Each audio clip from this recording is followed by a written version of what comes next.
Paper Shop presents the notes borrowed from the smartest kid in class, double-checked by an award-winning teacher. Everything you need to ace science in one big fat notebook for the brains behind BrainQuest. The people who wrote this card series. A great way to question your brain while still having fun. Because this is a fun way to challenge your brain and still be cool during the summer.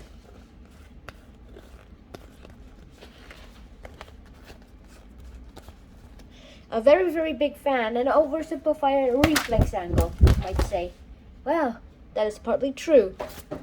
Because right now, I am going to teach you science. And today's topic is Unit 2, Matter, Chemical Reactions, and Solutions. And Part 1, Matter. Let's get started, shall we? Alright, so let's talk about matter. Now, I'm not asking you what's the matter, alright? I'm asking you something that is going to sound a bit strange. It's going to be about matter. Now, what is matter? Matter is anything that has mass and takes up space, such as this pencil, or this razor, or I guess farts, and this, well, these highlighters, and even the container that's holding the highlighters. And also, the phone, or whatever you're using to watch this video, is also made up of matter too. Most likely a phone or a computer. Or at least it has a screen. And now, the atom is the smallest unit of matter that is possible. And if you chop a piece of metal into a bajillion pieces, the smallest bit you're left with that still has the properties of the metal is called an atom. Well, the word atom is derived from a Greek word that means cannot be divided. And the Greeks didn't even have a particle accelerator. And now here are some the atomic models. And remember that a model is a way to represent something that we can't easily see. Atoms are made of smaller particles. There are protons. Protons are positively charged. And also we have neutrons. Neutrons have a neutral charge, as their name suggests. And they have an electron. Alright, here is the actual model version of an atom. And now here is the actual model. Now this is not the actually what an atom looks like. And modern atomic models shows an electron cloud rather than the individual electrons like the model above, like this one. It demonstrates where you're most likely to find an orbiting electron. Then denser areas of the cloud mean a higher probability of electrons. Now protons and neutrons stick together to form the center of an atom called the nucleus. So this is the nucleus. Alright. And that's the nucleus, and the rest are just electrons orbiting around the nucleus at a very, very high speed. Now, this is just the model. It's not the actual version. Remember that. And atomic models have always been debated. Some thought it was just like cubes. Others thought it was just like 3D models. Others thought it was basically like this. Others thought it was, well, surprisingly, just a big ball that has nothing created in it. And nowadays we use cloud models, and that's actually the accepted and most accurate version. Now, physical and chemical properties and changes are ways that we can do. Now the way something looks, feels, and smells and tastes are all physical properties. It's easy to classify matter by these characteristics, and some common physical properties used to differentiate matter, well, are color, size, density, like the color, the size, the density, the malleability, how easily something can be flattened, shaped, or pressed. Magnetism, whether it is magnetic or not. Let me test that. This is a magnet. Yep, it does not stick. Yep, it does not stick like how this camera does, so. Oh, it's stuck to the camera.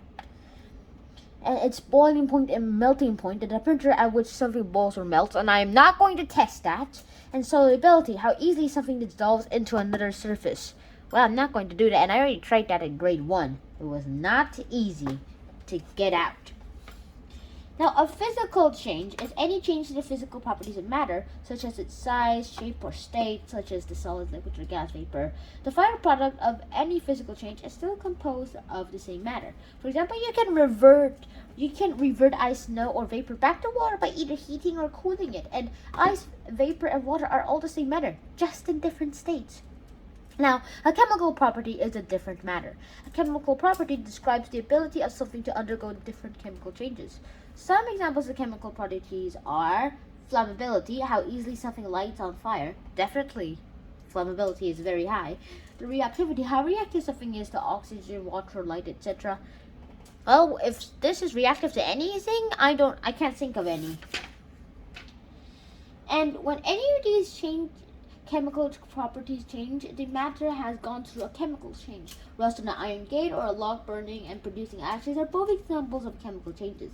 And some signs of chemical changes may include the change in the color. Like, let's say that this has undergone a chemical change and now it is red. The change to the energy, the chemicals react, releasing energy in the form of bright light and heats. My hand was that chemical energy reactant. The change in odor, that think of the food going rotten, like something like that. Yep, it does not smell at all. Wait a second, though. Smells a bit like roses. Oh well. And the formation of a gas or a solid. And when you add the two substances together, such as vinegar and baking soda, you frequently see bubbles. Bubbles or gas formation are a sign that the ingredients have undergone a chemical change. And you can even see the conservation of mass law. Whenever there is While many things they change the appearance or composition during a physical and chemical change, one thing always remains consistent: the amount of matter present. Now, this concept is called the conservation of mass. So the mass doesn't just disappear; it still exists, but it may be in a different form. Like in the surrounding glasses, the atoms may just rearrange to form different substances. The amount of mass is still the same. Whatever you're reacting this, the substance that is changed in a physical or chemical reaction, your product, the resulting substance of a physical or chemical reaction, its mass will still be the same. And there are 3 states of matter. Although some people debate that there is a 4th state of matter. But we'll just stick with the 3 states of matter. They are solids like ice, woods, and metal is a matter that has a definite shape and is volume. Its particles are packed together and are in fixed positions even though they vibrate a bit.